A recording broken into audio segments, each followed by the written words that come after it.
Espero que todos estejam bem. Vamos para mais uma aula, para mais um bloco sobre fronteiras, sobre a formação territorial do Brasil. E vamos continuar sobre aquele assunto que finalizamos a última aula, sobre geopolítica aplicada à formação territorial do Brasil, né?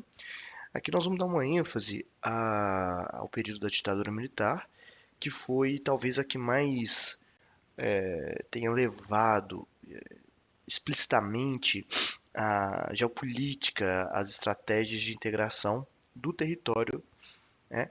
E, portanto, ali onde vai estar mais carregado a teoria geopolítica que foi de fato exercida no Brasil, no sentido de interno, né? No sentido de ocupação interna do território. Então, mais uma vez falando, é um período da ditadura militar como o foco nosso aqui de análise, que visava a integração do território nacional, tá? Havia também uma defesa da integridade do território, um estreito relacionamento com os demais estados do continente, pensando ali naqueles que fazem fronteira, especialmente, principalmente os situados do Cone Sul. O que seria o Cone Sul? O Uruguai, Argentina e Paraguai, né?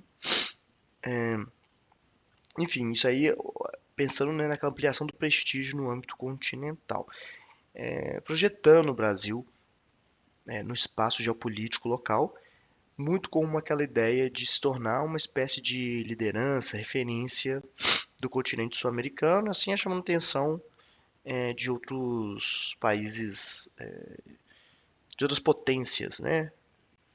Nitidamente os Estados Unidos aqui. Mas vamos lá. São ideias basilares, ou seja, as ideias de base do pensamento brasileiro, desenvolvidas pelos militares, né, Golbery, do Couto e Silva, e o general Meira Matos. Aqui nós temos um mapa do Golbery, a primeira etapa, né, é um mapa, dá para ver bastante assim, né, bem antigo, mas mostra essa ideia de estratégica mesmo, né, como se fosse ali uma um tabuleiro de jogos, né, bem característico, em que pudesse ser assim manipulado através de estratégias de ocupação. Então, nós vamos ver aqui agora quais são essas formas, né? Então, o projeto geopolítico da ditadura militar. Iniciado em pleno regime liberal do pós-guerra, o projeto geopolítico já estava implícito no plano de metas do governo JK. Juscelino Kubitschek, né, que antecedeu aí não diretamente a ditadura militar, mas alguns governos. E não foi fruto apenas das forças armadas, e sim de diversas frações de elite civil e militar. Não resultou em uma campanha inteligente e racional, mas de uma série de iniciativas isoladas e tomada de decisões segundo as condições do momento, cheio de dilemas que acabaram convergindo no projeto de governo gerido pelos militares. A geopolítica se tornou uma doutrina explícita, sendo ao mesmo tempo uma justificativa para um instrumento de estratégia e prática do Estado. Em concordância com os objetivos do projeto, a estratégia do governo concentrou as suas forças em 3 espaços-tempo com práticas específicas, e aqui é o ponto onde nós temos que falar, tá? Primeiro ponto, e aí podemos ver até hoje as consequências disso. A implantação da fronteira científico-tecnológica na área core do país. Qual que seria essa área core do país? Acho que não precisa nem de dar tantas dicas, né? Para você já saber qual que seria essa área core, né? Pensando aí a bastante influência, né, do pensamento geopolítico que nós vimos lá nas primeiras aulas. A área core seria o sudeste do Brasil, né? Alavancada ali pelo eixo Rio-São Paulo, mas atribuindo àquela região aquele, o que estiver ali próximo, né, como essa área core, como um foco mesmo de trazer investimentos, como uma área também de onde partiria todo esse centro de decisões. 2. A rápida integração de todo o território nacional, implicando a incorporação definitiva da Amazônia. Aqui é interessante pensar que essa integração é uma integração à área core. né? Então, para quem não reside ou não conhece a região Sudeste, provavelmente vai ter essa, essa questão, até mesmo de própria vivência pessoal, de não estar nessa área core, sabendo que ainda hoje a política brasileira, isso em termos mais amplos, perpassando pela projeção cultural, projeção midiática, enfim, existe, né, ainda essa preservação do que se entende como centro do Brasil e o resto seria aquilo que deveria ser integrado, né?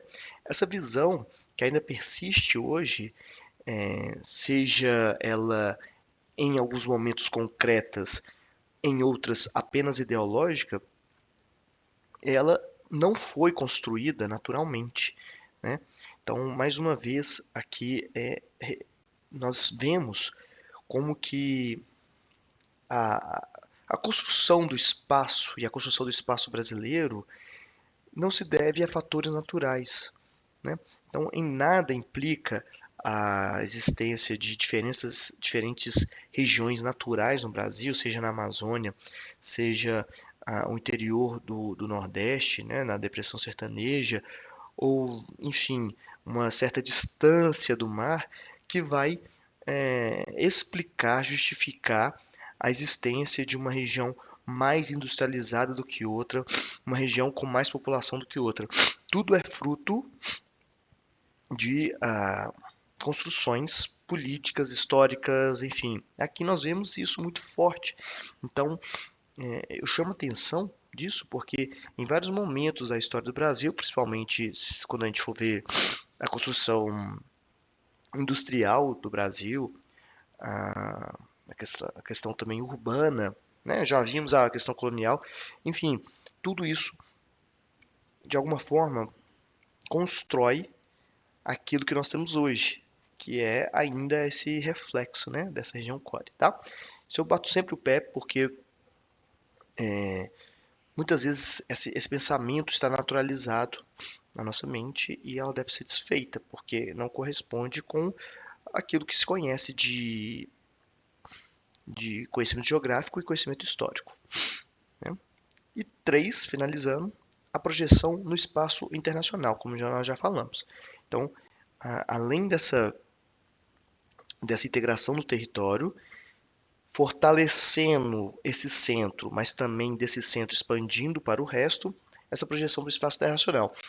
Então é muito interessante analisar de qual forma a ditadura militar se criou, né?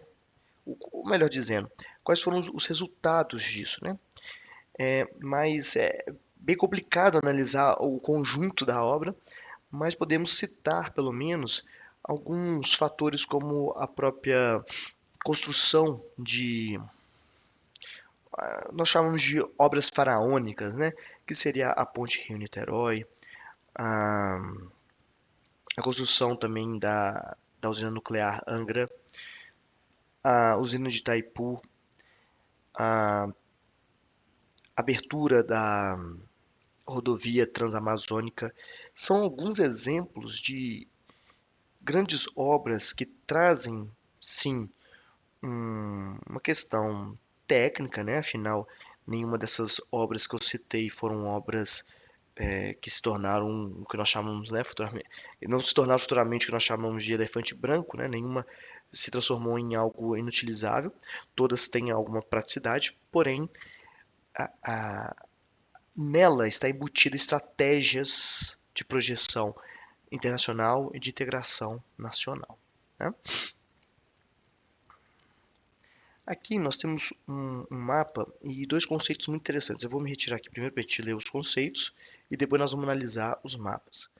Então a gente tem aqui esse conceito chamado frente de expansão, né? E o que seria frente de expansão? É o primeiro momento de ocupação do espaço, o que se expressa sobre a existência de um vazio demográfico e, consequentemente, um deslocamento da população civilizada para estes espaços. Lembrando que essa população civilizada está em aspas, justamente por se tornar apenas, por ser apenas né, uma metáfora. Para quem conhece, né, o José de Souza Martins, sabe, né, qual que é a visão dele a respeito disso, mas ele é uma grande referência para dizer sobre esse conceito e também o outro, que é o Frente Pioneira. Vamos lá, o que é Frente Pioneira? Imprime uma ideia que na fronteira se cria um novo, nova sociabilidade, fundada no mercado e na contratualidade das relações sociais que convida ou induz à modernização, a formulação de novas concepções de vida, a mudança social. Ela constitui um ambiente oposto das regiões antigas esvaziadas de populações rotineiras, tradicionalistas e mortas. É, frente de expansão ou frente pioneira não fazem necessariamente um dualismo, não são questões antagônicas, elas são complementares. Mas é que a ideia é dizer que existem espaços vazios, espaços que não têm absolutamente nenhum tipo de uso, e a frente de expansão ocupa esse espaço, né? E não necessariamente integrada. Tá? A frente pioneira já seria uma espécie de integração desse espaço que foi aberto na economia integrada. Tá? Então, por isso que nós falamos, por exemplo, a, as áreas do arco de desmatamento, né, a fronteira agrícola, que seria o quê? Existe existe agriculturas, tipos de agriculturas em todo o território brasileiro. Porém, a fronteira agrícola, né, que ela foi sendo do litoral ali, né, zona da mata do Nordeste, Sudeste e expandindo em direção Oeste e Norte, melhor dizendo, Oeste, Noroeste, é uma fronteira pioneira, né? Quer dizer, são ambas, né? É uma fronteira de expansão que vai abrindo novas áreas, mas é principalmente uma área de frente pioneira que está integrando esses territórios na economia global, por assim dizer. Então, são dois conceitos importantes de estar aí, né? Podendo aparecer na prova. É importante entender o que cada um se referencia, mas lembrando, não são antagônicos, tá joia? E esses termos também são muito importantes, né? Talvez se tornem mais importantes na prova discursiva, que aí você pode caprichar utilizando um em vez do outro, ou os dois, explicando, né? Enfim. Mas esse mapa aqui mostra como que foram feitas, né, essas frentes em vários espaços-tempo, né? Então, olha só, nós temos essas várias coisas. O que elas significam? Olha lá. Fases de deslocamento da frente pioneira. Desde meados do século XIX, é o roxo. Podemos ver que o roxo está ocupando principalmente o litoral da, do Brasil, né? Principalmente Sudeste e Sul. Eu completaria esse mapa colocando essa parte roxa numa faixa bem fina ali na zona da Mata do Nordeste, que também estava já como frente pioneira, principalmente relacionada à cana-de-açúcar, né? Mas o que importa é o que acontece depois, que assim que avança, e aí nós temos já nesse primeiro momento a consolidação do ciclo do ouro, na verdade, encerramento do ciclo do ouro, mas o legado dele ali, também o café em São Paulo e o tabaco no sul, a pecuária também no sul, avança ali desde os anos de 1930, colocado ali para o interior do Paraná, Goiás e Mato Grosso do Sul, né? Então tem essas linhas que mostram o fluxo, né, a direção para onde se vai essas frentes. Depois tem a década de 70, e aí década de 70 é o que nós vamos falar aqui sobre a geopolítica da ditadura militar, colocando toda aquela faixa da beira da Amazônia integrada com a abertura de estradas, com abertura de matas, né? Mas também uma certa grilagem também, né? Principalmente ali para estabelecimento ali dos parlamentares. Isso aconteceu, né, em grande medida nesse momento. Então, muita grilagem também que foi responsável por esse momento, colocando não só um novo uso ocupação, né? Que seria a pecuária e a soja iniciando nesse local, mas principalmente, né, mais do que isso, é o desmatamento da Amazônia, né? Então a mudança bruta, abrupta de uso desse espaço. Depois, na década de 1990, tem esses espaços em amarelo, que nós vemos ali, né, se ajustando na parte do ainda na Amazônia. E por fim, a década de 2000, chegando à margem do rio Amazonas, ou seja, bem avançado dentro da Amazônia. Mas também a gente vê uma pequena mancha. Eu quero que vocês separem ali, ó, no sul do Maranhão, Tocantins, sul do Piauí e oeste, noroeste da Bahia. Essa área é muito falada, traz muitas questões a respeito dela, principalmente porque é muito recente e muito forte o que acontece ali. O conjunto, o nome, né, o conjunto das siglas dos estados que estão ali, Maranhão, Tocantins, Piauí e Bahia, formam uma palavra que dá o nome para essa região, que é Matopiba. Matopiba é uma área de grande expansão do agronegócio, principalmente ali no oeste da Bahia, que é muito recente, portanto, ainda se consolidando, né? E aí, tem várias questões a serem colocadas a respeito disso. Uma delas, por exemplo, é no Piauí, região de Gurgué, onde está o maior núcleo de desertificação do Brasil. Então, né, podemos trazer vários apontamentos a respeito dessa frente pioneira, né, de integração da agricultura comercial nesse local. Tá? Então, esse mapa nos dá uma ideia de como que está sendo, como que foi sendo, né, essa integração, mas principalmente vamos lembrar aí dos efeitos da ditadura militar, que foi muito rápido, né, essa integração com a Amazônia, e também os mais recentes, que dizem muito respeito àquilo que pode cair numa questão. Esse aqui é outro mapa, ele é um pouco mais complexo, mas eu gostaria de mostrar, porque, bom, ele diz algo muito parecido com o outro mapa, porém aqui menos, né, fragmentado, né, em termos de períodos históricos, mas coloca nomes, né, nomes. Então é importante assim se habituar com esses nomes, com esses locais em que tem que chamam mais atenção nessa integração da Amazônia. Então essa questão ali, por exemplo, Sorriso, Sinop, Alta Floresta são áreas que estão crescem muito, né, demograficamente, mas também por conta do agronegócio, cidades que são polos, referências disso. Barreiras na Bahia também é uma área de grande expansão. Marabá, o oeste do Maranhão, são todas áreas ali que são importantes de saber onde que estão os efeitos.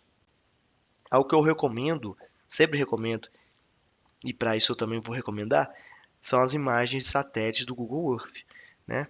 Pode ir lá, baixar o Google Earth e nas imagens históricas, dando um zoom nessas áreas, para ver como que foi a mudança do uso de ocupação desses solos, para ter uma ideia do que está sendo ocupado.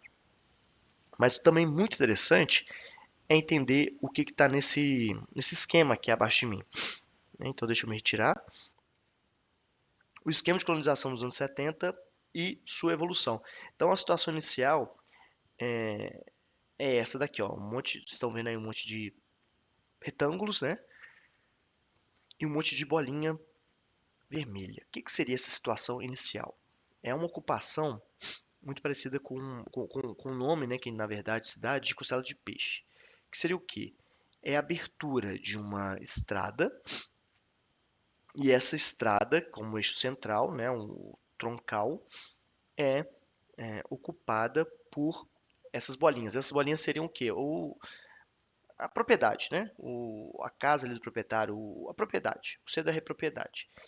E a linha central, que divide essas bolinhas, é a estrada, e todas essas retângulos seriam as propriedades, certo? Situação 10 anos depois, o que acontece? No momento que abre a estrada, nós temos esses vários proprietários com terras, né, grandes, são terras bem grandes, que são vendidas, adquiridas com preço especial, subsidiadas, enfim, dadas, e que depois elas vão se tornando mais complexas. Então, na situação 10 anos depois, já aparecem o quê?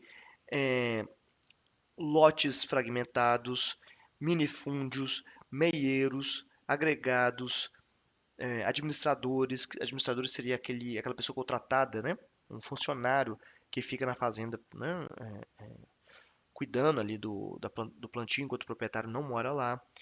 Enfim, mostra que no primeira situação é bem mais simplificado, a ideia é só abrir, né, a floresta, e depois aquilo vai se tornando mais complexo.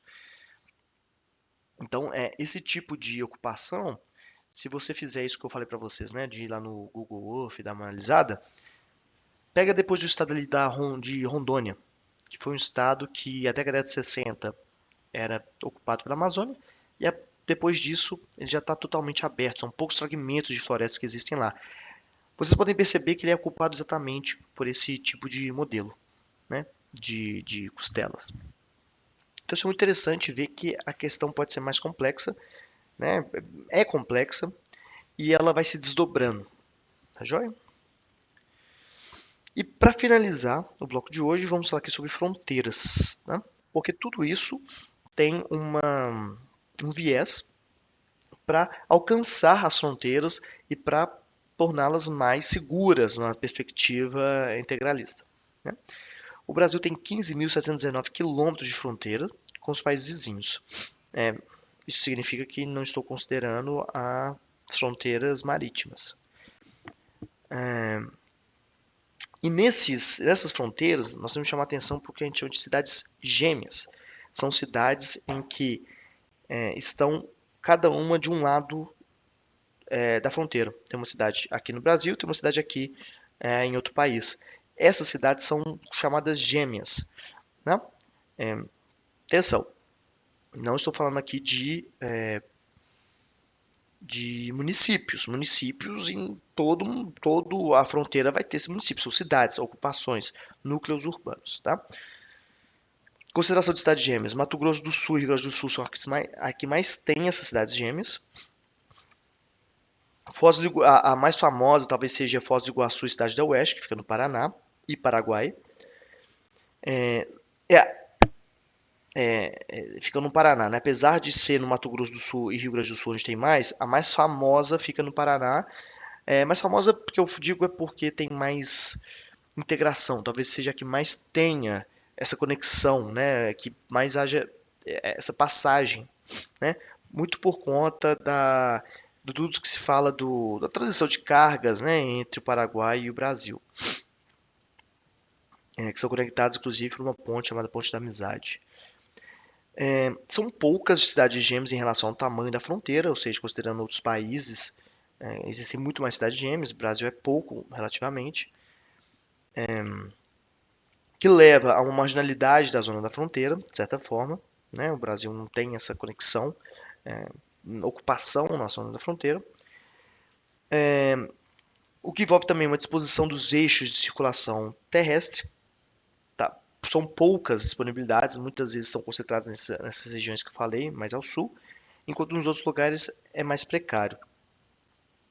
Pouca densidade de povoamento na Amazônia, o que leva também a essa fronteira ser pouco estabelecida. Eu digo na prática, né? Teoricamente está bem estabelecida, mas na prática quase que não há mudança entre um país e outro ali. E a presença também de obstáculos físicos, como os Andes, né? Isso é, os Andes acaba por criar um obstáculo entre as capitais, as cidades mais populosas dos países vizinhos em relação ao Brasil. Estou falando aqui do Chile, do Peru, da Bolívia, Colômbia, né, Venezuela também. São países que acabam tendo esse obstáculo, né? E aí, nós temos diferentes tipologias, né, de integração transfronteiriça. São 5. A margem, zona tampão, frentes, capilar e sinapse. Sendo a sinapse, a 5, a mais integrada e a 1, margem, a menos integrada, ou seja, uma fronteira mais vazia, menos conectada. Tá? Nós vamos falar sobre cada uma, que é muito importante, porém nós vamos deixar para o próximo bloco, tá bom? Para aprofundar e falar um pouco mais sobre cada uma. Para finalizar, nós temos esse mapa, que eu queria também dar um foco nele, né? Que são a- coloca aqui, né, as cidades gêmeas que existem no Brasil e também as tipologias, certo? Aquelas que têm fronteira terrestre, aquelas que não têm como passar de uma cidade para outra, ou seja, não tem, existem obstáculos, né, como rios ou montanhas que não são transponíveis, e aquelas também que, apesar de ter um obstáculo, possuem pontes, né, possuem alguma forma de integração. Então, aqui nós conseguimos ver essa distribuição espacial bem nítido, né? Mostrando ali onde há mais concentração dessas cidades e os tipos também. E há também em cinza, né?